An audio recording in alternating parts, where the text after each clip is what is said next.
Glória a vós, Senhor.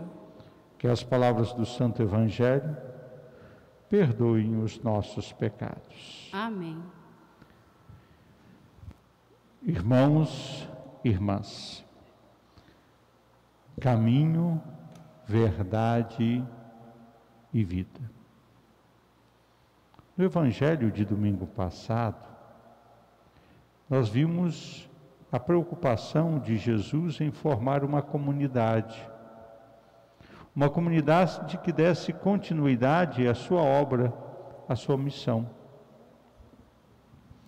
E nós estamos aqui, somos frutos da obra do Espírito de Deus agindo nos apóstolos, porque pertencemos a essa comunidade dos discípulos, dos seguidores de Cristo. Mas o que é uma comunidade cristã? O que caracteriza uma comunidade de fé? As leituras bíblicas nos mostram este caminho. A primeira leitura mostra o conflito na comunidade de Jerusalém e como resolver o problema. Os cristãos de origem grega queixam-se que suas viúvas não estão recebendo a mesma atenção que as viúvas judaicas. Os apóstolos propõem a escolha de 7 homens honrados, ficando eles mais livres para a oração e para o serviço da palavra. Nasce o primeiro ministério na igreja, o diaconato. Ora, esse episódio mostra que a igreja é uma comunidade que sempre teve, tem e terá conflitos, mas que na força do Espírito sempre vai superar os conflitos. Mas que essa comunidade deve enfrentar as situações novas, difíceis, com um sentido eclesial de unidade na pluralidade. Portanto, não devemos ter medo de dificuldades. Nós devemos ter medo de ficarmos acomodados diante das dificuldades. É uma comunidade de irmãos, mas que tem uma hierarquia. Ela recorre aos apóstolos, reza, invoca o Espírito e busca uma solução para os problemas. Partilham as responsabilidades. A comunidade escolhe, os apóstolos confirmam impondo as mãos. Os apóstolos reservam para si um só ministério, o anúncio da palavra. Porque é uma comunidade de servidores. Escolhe 7 homens cheios do Espírito Santo para o serviço das mesas. Assim, a Igreja Apostólica, guiada pelo Espírito de Jesus, vai desenvolvendo os ministérios para a realização da missão de Jesus. Serviço da palavra, serviço do culto, serviço da caridade. É uma comunidade que vai, na força do Espírito, se organizando para continuar a missão de Jesus Cristo. Na segunda leitura, Pedro compara a igreja a um edifício espiritual, no qual Cristo é a pedra angular e os cristãos pedras vivas. O antigo templo de Jerusalém, construído com pedras materiais, é substituído por esse novo templo formado de pedras vivas. E como isso se torna tão palpável, tão concreto nesses dias. Ontem e hoje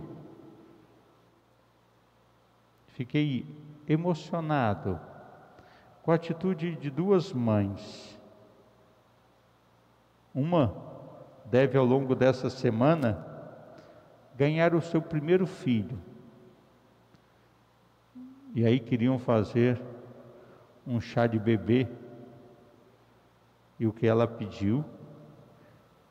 Que todos os presentes fossem revestidos em cestas básicas.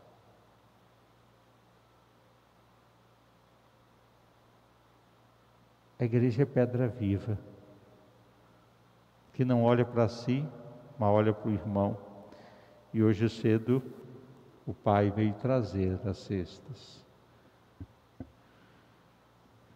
Da mesma forma, mamãe, avó, Dia das Mães hoje, a gente está acostumado a dar presentes,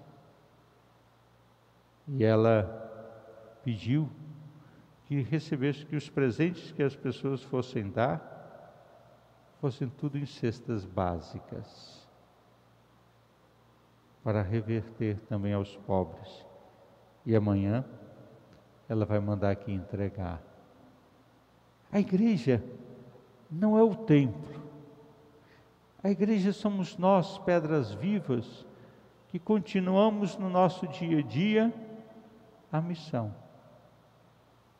da palavra, do culto e da caridade. No Evangelho, a igreja aparece como um povo peregrino, que caminha para Deus, guiado por Cristo, que é caminho, verdade e vida. O texto, ele faz parte do discurso da despedida na última ceia. Os discípulos estão sentados ao redor de Jesus. Esse discurso Jesus faz aos seus discípulos. E essas palavras do Senhor nos orientam para a ascensão ao Pai. É um testamento espiritual de Jesus. E Jesus começa: não vos preocupeis. Sabe que essa palavra tem calado bem forte o meu coração. Não se preocupe, Helder. Você crê em mim? Você crê em Deus? Não se preocupe. Não se preocupe. Hoje, minha mãe me perguntava: e como que está em redenção? E como você está? Muito bem, fazendo o que Deus me pede, e nas mãos de Deus. Não vos preocupeis. Vou preparar um lugar para vós, depois voltarei e vos levarei comigo. Eu sou o caminho, a verdade e a vida. Jesus é o caminho, porque é o único mediador da salvação. Jesus é a verdade, porque é o revelador do projeto de Deus. Jesus é a vida, porque é o Salvador, que nos dá a vida de Deus que Ele possui. Por isso, ninguém pode chegar ao Pai, senão por mim, diz Jesus. Ora, meus irmãos, minhas irmãs, o texto de hoje poderíamos resumir em 3 bonitas afirmações. A igreja é um povo organizado, em que os membros têm a tarefa do serviço da caridade, da palavra e do culto. A igreja é um edifício espiritual em que Cristo é a pedra fundamental e nós somos as pedras vivas. A igreja é esse povo peregrino que caminha para Deus sobre a guia de Cristo, caminho, verdade e vida.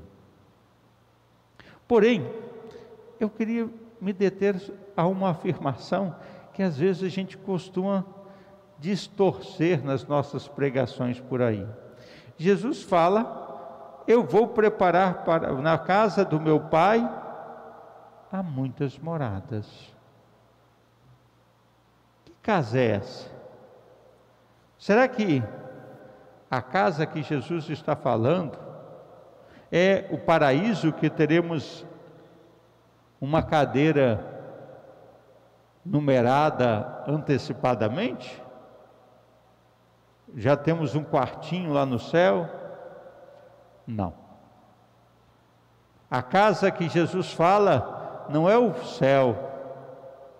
A casa que Jesus fala é a comunidade dos seguidores de Jesus, a igreja, onde Cristo é a pedra angular e nós devemos ser as pedras vivas.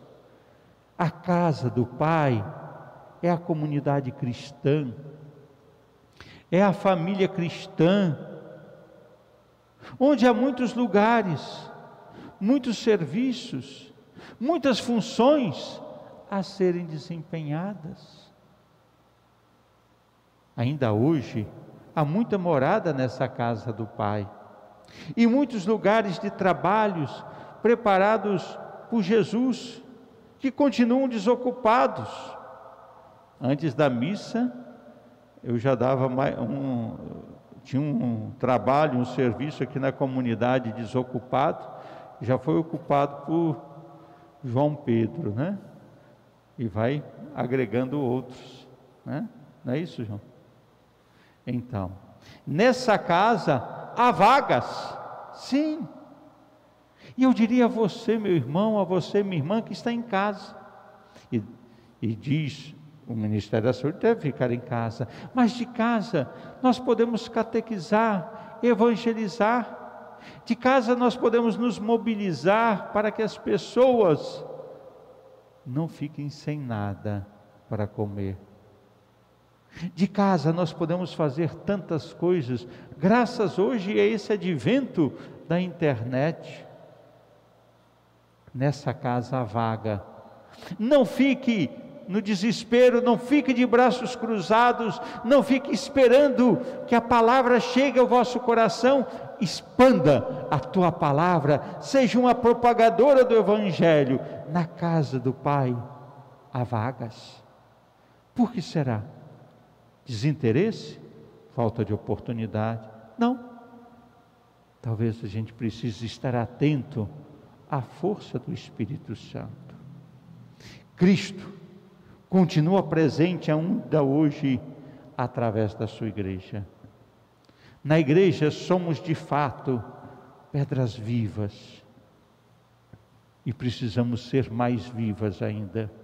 Devemos ser uma comunidade organizada, que partilha responsabilidades, que procura ser uma resposta atual do homem de hoje. Precisamos ser uma comunidade que sonha, que planeja, que prevê, que anima, que dá oportunidade a todos. A pandemia não pode tirar a atuação de nossas pastorais, de nossos movimentos. Devemos rezar juntos, né? Hoje eu estava ensinando, por acaso, aprendi outro dia, né? A gente já vai multiplicando, que a gente pode fazer uma reunião de 8 pessoas por WhatsApp, até 8 participantes. Podemos rezar o terço em grupos de 8 pessoas, podemos rezar a novena da Salve Rainha juntos no WhatsApp, até 8 pessoas. Ou seja, nossas pastorais, nossos movimentos têm que encontrar formas criativas de continuar atuando, evangelizando. É o apelo, uma comunidade que anima, que dá oportunidade a todos. Precisamos viver essa espiritualidade própria, em comunhão, com um ministério atuante. Cristo garante: eu estarei convosco, eu sou o caminho, a verdade e a vida. E aí, meu irmão, minha irmã, eu vou me encerrando, dizendo que é Jesus, é caminho, que devemos percorrer com o irmão. Jesus é verdade, que devemos proclamar ao mundo carente de luz e de amor. Jesus é vida que devemos defender e cuidar a todo instante. Não se perturbe o vosso coração. E a melhor forma de o vosso coração não se perturbar é deixar ele ser um coração criativo que se volta para o irmão que tanto precisa de você. Nesse espírito de fé, lembremos dessas mães que fizeram do seu chá de bebê uma oferta para alimentar famílias que não têm o que comer, que fizeram dos presentes da mamãe cestas básicas para dar a quem não tem o que comer. Jesus, caminho que se faz com o irmão, verdade que anuncia, vida que se cuida. Que Deus nos faça compreender esse mistério com serenidade e profundidade. Creio em Deus Pai, Todo-Poderoso, Criador